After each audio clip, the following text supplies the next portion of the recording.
마태복음 말씀을 우리가 계속해서 살펴보고 있습니다. 예수님께서 이 땅에 오셔서 이제 자라시며 때가 되매 세례 요한에게 세례를 받으시고, 그리고 성령의 충만하심으로 성령에게 이끌려 광야에서 시험을 받으셨습니다. 그 시험을 하나님의 말씀으로 믿음으로 이겨내시고, 이제 예수님께서는 갈릴리와 온 지역을 다니시면서 그 백성들에게 가르치시고 또 천국 복음을 전파하시며 또 모든 병과 모든 약한 것을 고치시는 사역을 시작하셨습니다. 오늘 5장부터 말씀은 우리가 잘 알고 있는 산상수훈, 또 산상보훈이라 말하죠. 산 위에서 하나님, 예수님이 이 백성들에게 전하여진 보물과 같은, 보석과 같은 그런 교훈의 말씀이라 해서 산상수훈이라 이름이 붙여진 말씀을 5장부터 해서 계속해서 우리가 살펴보게 됩니다. 사실 이 산상수훈, 이 예수님께서 산에서 백성들에게 전파하신 이 말씀이 예수님 사역 초기에, 즉 예수님께서 이제 막 복음을 전하시면서 그 첫머리에 이 말씀을 전했느냐 아니면 뒤에 전했느냐, 거기에 대해서는 의견이 분분합니다. 그런데 지금 마태복음에서는 예수님께서 그렇게 복음을 전하셨다라고 하면서 그 첫머리에 이 산상수훈을 5장부터 말씀하고 있다는 것이죠. 우리가 성경을 볼 때 이 성경이 말씀이 우리는 이 역사, 이스라엘의 역사와 함께해서 그 역사의 구성을 따라 이루어졌다고 생각해서 늘 성경 말씀은 시간의 흐름을 따라 진행되어져 기록되어져 있다. 역사책처럼. 그래서 이날 이렇게 했고 그 다음날 뭐 했고 그 다음날 뭐 했고 이렇게 시간 순에 따라 쭉 이어졌다고 우리는 생각할 수 있습니다. 그런데 사실 성경의 말씀을 보면 물론 큰 틀에서 시간의 흐름을 따라 움직이지만, 그러나 때로는 그것이 이 저자에 따라서, 물론 성령께서 감동하여 주신 말씀이지만 각각의 그 감동에 따라 쓴 저자에 따라서 이 사건의 구성이 앞뒤가 뒤바뀔 수도 있고, 이 얘기가 앞에 나왔다가 또 이 얘기가 저쪽에서 뒤에 나오기도 하고, 그런 모습들을 보게 됩니다. 우리가 이 사복음서를 특히 보면은 그런 부분들이 많이 있습니다. 그래서 예전에 신학자들은 그래서 이 예수님의 이 이야기는, 예수님의 말씀은 지어낸 얘기다, 이 실제로 예수님이 살아계신 건 아니었다 라고 말하는 그런 신학자들도 있었습니다. 그러나 최근 신학자들은 그것이 아니라고 말씀하면서 이것은 독특한 이스라엘 사람들의 그 글 쓰는 방법이라는 것입니다. 물론 우리가 시대에 따라 그 이야기를 쭉 적기도 하지만 때로는 어떤 필요에 따라서 자기가 예수님이 이런 분이다 라는 것을 증거하고 그 복음을 전파하려고 하다 보니까 때로는 이 예수님의 그런 이야기, 사건들이 시간의 흐름 따라 이루어지는 것이 아니라 필요에 따라 때로는 뒤에 있었던 일도 앞에 얘기하기도 하고 또 앞에 있었던 일을 뒤에 얘기도 하기도 한다는 것이죠. 마태는 이 마태복음을 성령에 따라 기록하면서 그렇게 이 예수님이 이 땅에 오셔서 하신 일이 무엇인가, 예수님이 증거하신 그 천국의 복음이 어떠한 것인가 하는 것을 말씀하면서 가장 첫머리에서부터 이 복음은 이것이다 하는 것을 먼저 선포하고 보여주고, 그리고 그 복음을 따라 예수님이 이러이러하게 일을 하시고 또 십자가에 못 박히시고 부활하셨다 하는 것을 말씀하고 있는 거죠. 그래서 마태는 예수님께서 이제 본격적으로 우리가 흔히 얘기하는 공생의 천국 복음을 증거하는 그런 사역을 시작하시면서 예수님의 그 복음, 예수님이 증거하시고자 하는 것이 무엇인가, 그 복음이 명확하게 어떠한 것인가를 먼저 보여주고 있다는 것이죠. 그래서 5장부터 이 산상수훈의 말씀을 가장 앞머리에 말씀하고 증거하면서 이것이 바로 복음이다. 이전에 그런 어떤 율법학자들, 그 서기관들, 그들이 기존에 가르치던 그런 그 율법적인 모습과 다른 진정한 하나님의 천국 복음을 예수님이 증거하실 때 바로 그 천국 복음이 이것이다 하는 것을 5장부터 증거하고 있다는 것입니다. 그래서 이 5장부터 이 산상수훈의 말씀을 이 천국 복음의 핵심을 알 수 있는 것입니다. 우리가 이 산상수훈을 정말 자세히 보고 이 말씀을 묵상하고 이 말씀을 이해함으로 예수님이 보여주시고자 한 천국 복음, 예수님이 이루시고자 한 천국, 하나님의 나라가 어떤 나라인가 하는 것을 우리는 명확하게 알 수가 있다는 것입니다. 그래서 이 산상수훈의 말씀을 우리는 늘 깊이 있게 묵상해야 된다는 것이죠. 그 첫머리 산상수훈 가운데서도 가장 먼저 무엇을 말씀하고 있습니까? 우리가 잘 알고 있는 팔복을 말씀하고 있죠. 이 팔복 말씀 작년에 제가 이미 이 말씀들을 자세하게 또 증거하고 전하여 드렸음을 기억하실 것입니다. 다시 이 말씀을 구체적으로 말씀하지는 않겠지만은 이 팔복의 말씀들을 보면서 정말 하나님이 우리에게 주신 복이 어떠한 것인가 하는 것을 우리는 깨달아야 하는 것이죠. 세상 누구 어떤 사람도 복 받기 싫어하는 사람은 아무도 없을 것입니다. 동서복음을 막론하고 우리나라 사람들은 특히 복을 좋아한다 하지만 우리나라 사람만 복 좋아하는 건 아닙니다. 중국 사람들은 우리나라 사람보다 더 복을 좋아하고 더 복을 따집니다. 그리고 우리 동양 사람들, 중국 우리나라 일본을 위시해서 동양 사람들만 복을 좋아하냐? 아닙니다. 서양 사람들도 복 좋아하는 거 마찬가지입니다. 어느 누구 요즘 시대만 그러냐, 옛날 사람들만 복 좋아하고 요즘은 복 아니냐? 오늘 21세기에 사는 사람들도 역시 복을 좋아하고 옛날 사람들 복을 좋아하고 어느 누구나 복 받기 싫어하는 사람은 아무도 없습니다. 누구나 다 복 받기를 원한다는 것이죠. 하나님께도 역시 마찬가지입니다. 하나님도 우리에게 복 주시기를 기뻐하시는 하나님이십니다. 우리가 복 받기를 너는 복 받으면 안 돼 해서 하나님이 복을 안 주시느냐? 그게 아니죠. 하나님은 어느 누구에게나 복 주시기를 기뻐하시고 어느 누구나 복 받은 인생으로 살기를 원하시는 하나님이십니다. 근데 이제 우리가 흔히 요즘 와서 기복신앙에 대한 말을 많이 하죠. 요즘 이제 한국 교회가 어려움을 당하고 점점 이제 쇠퇴기에 접어들면서 우리의 신앙이 기복신앙이 되어서는 안 된다. 그래서 너무 복복거리면 안 된다. 라는 이야기가 합니다. 맞는 말이기도 하지만 또 틀린 말이기도 하죠. 복을 받아야 된다. 우리는 복을 누려야 됩니다. 그런데 정말 중요한 건 뭐냐? 우리가 받아야 될 복이 뭔지를 우리는 분명히 알아야 된다는 거죠. 하나님이 우리에게 주시고자 한 그 복이 무엇인지를 알아야 된다는 거죠. 복 받아라 한다고 해서 그냥 복만 받으면 되는 게 아니라 우리가 누려야 할 죄송합니다. 하나님의 복이 어떤 것인지 우리가 분명히 알아야 된다는 것이죠. 하나님이 주시는 그 복이 무엇인지 우리는 깊이 있게 깨달아야 된다는 거죠. 그래서 마태복음 5장 이 초반부에 첫머리에 1절부터 12절까지는 하나님이 우리에게 주시는 복, 그리고 우리가 누려야 될 하나님의 복에 대해서 말씀하고 있는 것입니다. 일반적으로 우리가 상식적으로 복 받았다, 복이다 그러면 무엇입니까? 일단 돈 많이 버는 거 그렇지 않습니까? 일단 돈이 있어야 되죠. 돈 없으면 굶어 죽을 수 있는, 돈이 있어야 뭔가를 할 수 있는 거니까 돈 받아야 돈이 있어야 되고, 그리고 또 건강의 복도 누려야 되죠.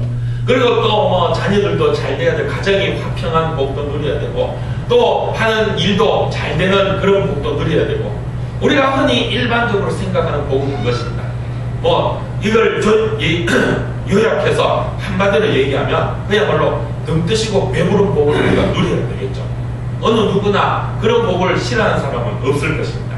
세상 모든 사람들이 받기를 원하는 복이 바로 그러한 복일 것입니다. 그런데 오늘 예수님께서는 그게 복이 아니라고 말씀합니다. 하나님이 주시는 복, 우리가 누려야 할 하나님의 복은 그런 게 아니라는 것입니다. 세상은 배부르고 등뜨신 그런 복을 원하지만 하나님의 백성들 또 하나님이 주시는 복은 그런 세상의 복과는 다르다라고 말씀하고 있는 것입니다. 그래서 심령이 가난한 자가 복이 있고 애통하는 자가 복이 있고 또 온유한 자 의에 줄이고 목마른 자가 복이 있다라고 말씀하고 있는 것입니다. 세상은 배불러야 복이 있다고 그럽니다. 그리고 애통하는 그런 마음보다 기쁘고 즐거운 마음을 가져야 복이 있다고 말합니다. 목마르지 않는 그런 삶이 복 있는 삶이라고 세상은 이야기합니다. 그러나 오늘 주님은 가난하고 애통하고 목마르는 것이 복이다 라고 말씀하고 있다는 것입니다. 우리는 그런 복을 누려야 된다는 것입니다. 하나님 앞에서 우리는 가난한 모습으로 나아가야 됩니다. 하나님 앞에서 우리는 애통하는 마음을 가져야 한다는 것입니다. 하나님 앞에서 우리는 의에 줄이고 목마른 모습으로 살아가야 한다는 것입니다. 그때 하나님이 복이 임한다. 그것이 우리의 복이라고 말하는 것입니다. 왜? 그러면 그것이 무엇이냐? 나를 비우는 것이죠. 나를 비우는 것입니다. 많은 것으로 채우고 누리기를 원하는 그런 세상의 복이 아니라 오히려 나를 비우고 내려놓는 더 많이 가지는 것이 복이라고 세상은 이야기하지만 오늘 주님은 하나님은 오히려 내려놓고 나를 비우는 것이 그것이 복이다 라고 말씀하고 있는 것입니다. 가난함과 애통함으로 목마름으로 늘 주님 앞에 내 심령을 비우는 그런 모습으로 그래서 하나님 주의 은혜로 주의 능력으로 나를 채워 주십시오. 이것이 진정한 복이라고 하나님은 말씀하고 있다는 것이죠. 나를 내려놓고 나를 비울 때 그때 하나님께서 채워주시고 하나님이 나를 충만하게 채워주신다는 것입니다. 성령의 충만함이 그때 이루어진다는 것입니다. 우리는 세상을 살아가면 세상 많은 사람들이 더 많이 가지려고 하고 더 많이 누리려고 하고 더 많이 채우려고 하는 그런 세상 가운데 우리가 살아갑니다. 모든 세상 사람들이 그렇게 막 열심으로 쫓아가고 더 많이 가지려고 애를 쓰고 밤낮으로 열심으로 살아가는 가운데 우리들도 역시 그 세상 사람들과 부딪히다 보니 더 많이 가지려고 애를 쓰고 더 많이 채우려고 애를 쓰고 살아갑니다. 그러나 주님은 그것이 아니라고 말씀합니다. 그것이 우리의 복이 아니다라고 말씀하고 있습니다. 세상 가운데에서 우리는 그 세상에 휩쓸려 사는 것이 아니라 그 세상 가운데에서도 우리는 세상과 다른 모습으로 살아가야 된다라고 말씀하고 있는 것이죠. 많은 사람들이 배가 부르고 즐겁고 기쁘고 목마르지 않는 그런 모습으로 살아가고자 하지만 주님은 배고프고 애통하고 목마른 모습으로 또 그런 가난한 마음으로 하나님 앞에 서라 하고 바로 그때 하나님의 은혜로 체험을 받게 된다는 것입니다. 그런데 그런 가난한 모습을 갖게 되면 그런 가난한 마음으로 살게 되면 10절과 11절 말씀을 보면 박해를 받게 된다는 것입니다. 세상이 욕하고 박해한다고 말씀하고 있다는 것이죠. 왜? 세상과 다른 모습을 갖고 있기 때문입니다. 세상과 다른 삶을 살기 때문에 세상 가운데에서 박해를 받고 핍박을 받고 손가락질 받을 수밖에 없다는 것입니다. 그렇습니다.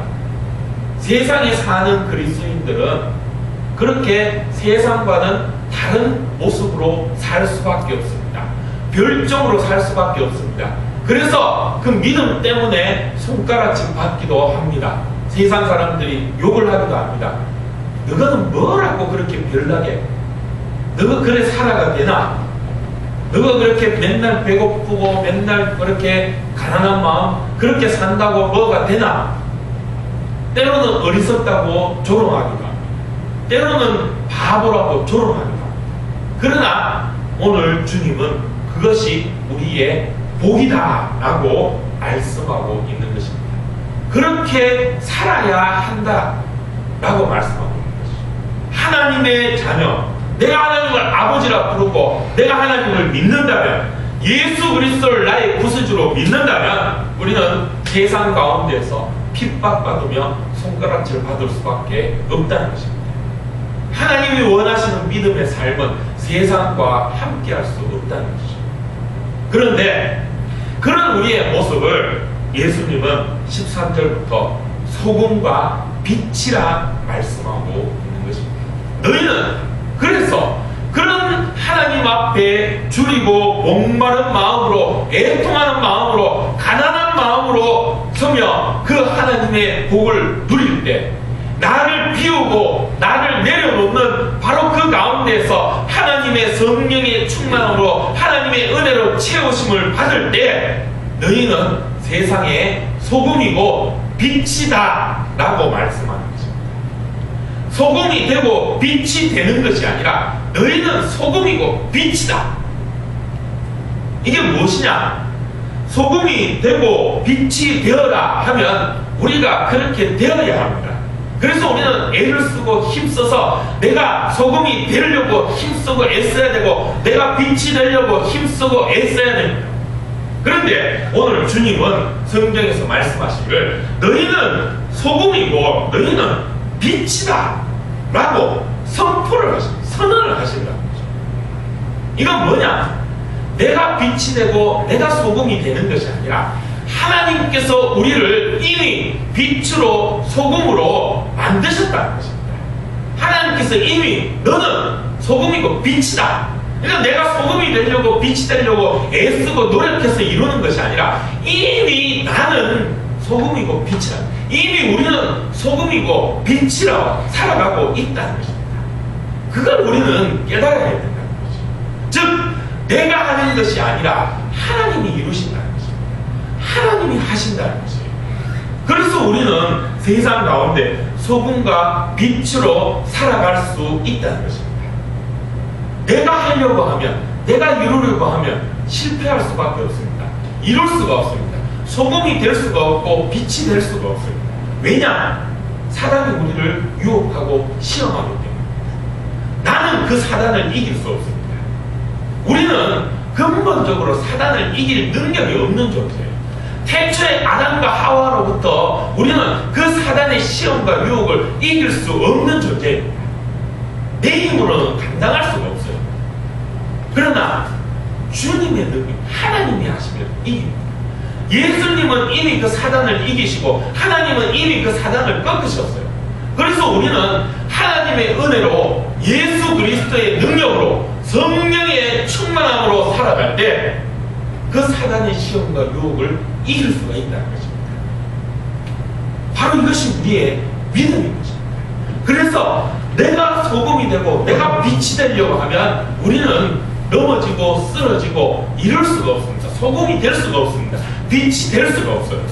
그러나 하나님께서는 이미 우리에게 너는 소금이고 너는 빛이다 라고 말씀해 주셨다. 하나님이 우리를 이미 소금되게 하셨고 빛되게 하여 주셨다는 것입니다. 이 믿음으로 나아가면 하나님이 그 사단 마귀를 물리치시고 우리의 모든 시험과 유혹들을 이겨내게 해주신다는 것입니다. 빛으로 소금으로 살아가게 해주신다는 것입니다. 이게 바로 우리의 믿음인 것입니다. 소금은 무엇입니까? 소금은 짠맛을 냅니다. 아무 맛도 없는 세상 가운데 소금으로 인하여서 짠맛이 나타납니다.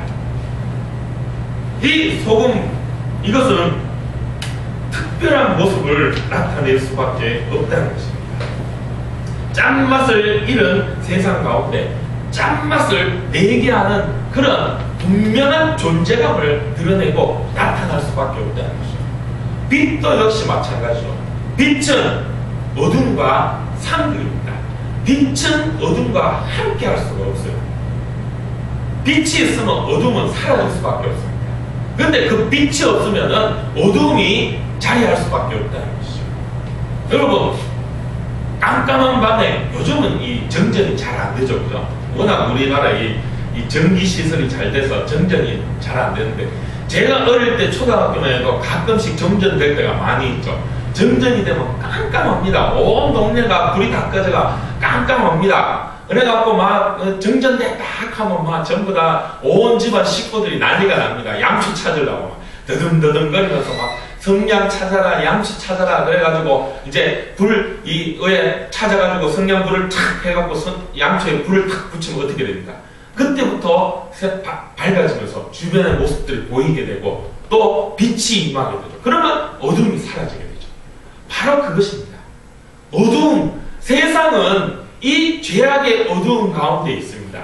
사단이 이미 세상을 장악하고 그 죄의 어둠으로 이 세상이 다 잠겨 있습니다. 그런데 그런 어두운 세상 가운데 빛인 우리가 요만큼이라도 들어가면 그 어둠은 물러가게 돼 있다는 것입니다. 빛의 능력이 그거예요. 그래서 우리 믿음의 사람들이 세상 가운데 있다면 그 믿음의 사람들 때문에 세상은 어두움을 물리칠 수밖에 없다는 거예요. 세상의 어두움을 함께 할 수가 없다는 거예요. 그만큼 우리는 능력 있는 존재라는 거죠. 그런데 우리가 자꾸 이 믿음이 자꾸 약해지고 이 믿음이 점점 세상 가운데 주눅들고 있다. 빛이 세상 가운데 힘을 나타내지 못하고 있다는 거죠. 빛이면은 저 등경 위에 집 위에서 이 집을 많이 밝혀줘야 된다는 거죠. 그런데 이 빛이 그 역할을 하기 위해서 등경 위에 있지 못하고 말통 안에, 그릇 안에 콕 감춰가지고 빛이 이 집을 비추지 못하고 있는 그런 가운데 있다는 거죠. 오히려 빛이 어둠의 권세에 억눌려 있는 이런 어리석은 모습을 가져서는 안 된다는 것입니다. 하나님이 우리에게 은혜를 주시고 하나님이 우리와 함께 하시고 예수 그리스도를 통하여서 하나님의 백성, 자녀로 살아가는 능력을 우리에게 주셨는데 우리가 세상 가운데 세상에 휩쓸려서 그렇게 어두움에 휩쓸려서 빛의 역할을, 소금의 역할을 하지 못한다면 그는 우리가 정말 하나님의 백성으로 살지 못하고 내 가운데 믿음이 없다는 것입니다. 그래서 우리는 세상과 다른 그런 모습, 빛과 소금의 삶을 살아야 된다는 것입니다. 그런데 그러면 어떻게 사는 것이 빛과 소금으로 살아가는 것이냐? 무엇이 소금의 모습이고 무엇이 빛의 모습이냐? 오늘 16절에서 주님은 착한 행실, 너희 착한 행실을 보고 하늘에 계신 너희 아버지께 세상이 영광을 돌리게 된다라고 말씀하고 있다는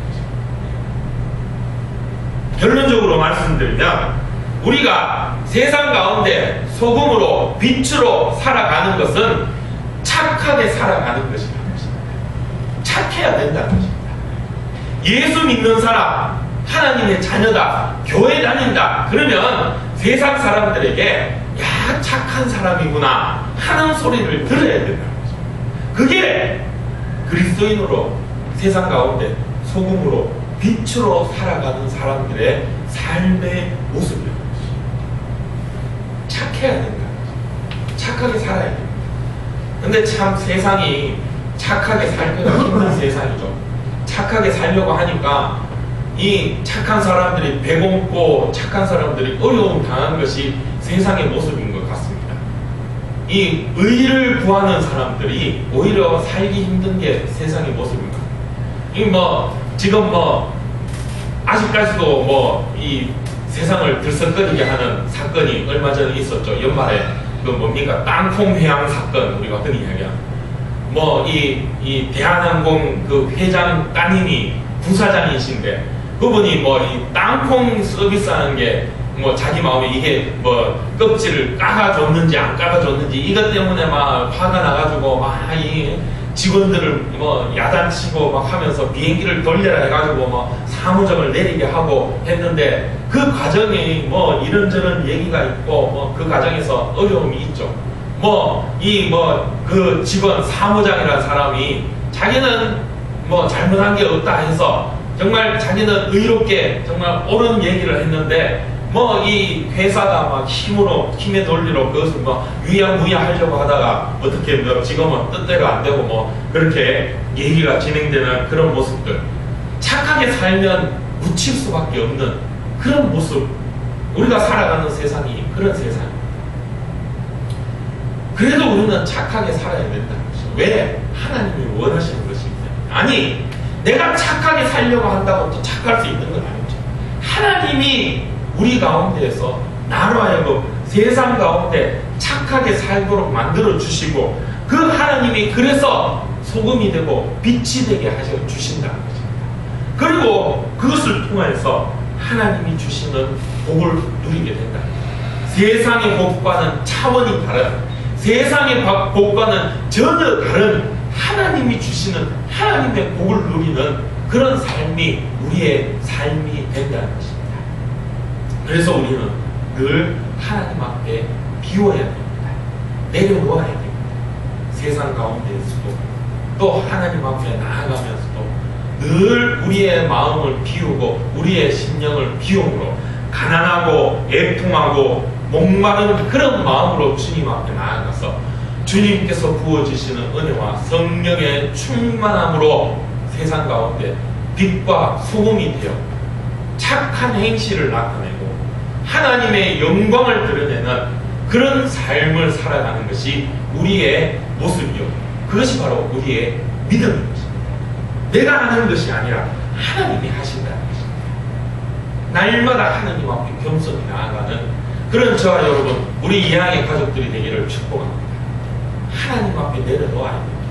내가 하는 것이 아니라 하나님이 하십니다 하는 믿음, 주님 앞에 늘 엎드리며 주님의 인도하심을, 주님의 계획하심과 이끄심을 찾아가며 그 주님으로 인하여서 세상 가운데 소금과 빛의 역할을 다하며 주의 영광을 드러낼 수 있는, 나의 나된 모습 드러내며 자랑하는 것이 아니라 내 가운데 역사하시는 하나님을 자랑하고 그 영광을 드러낼 수 있는 우리 이양의 모든 가족들이 되시기를 주님의 이름으로 축복합니다.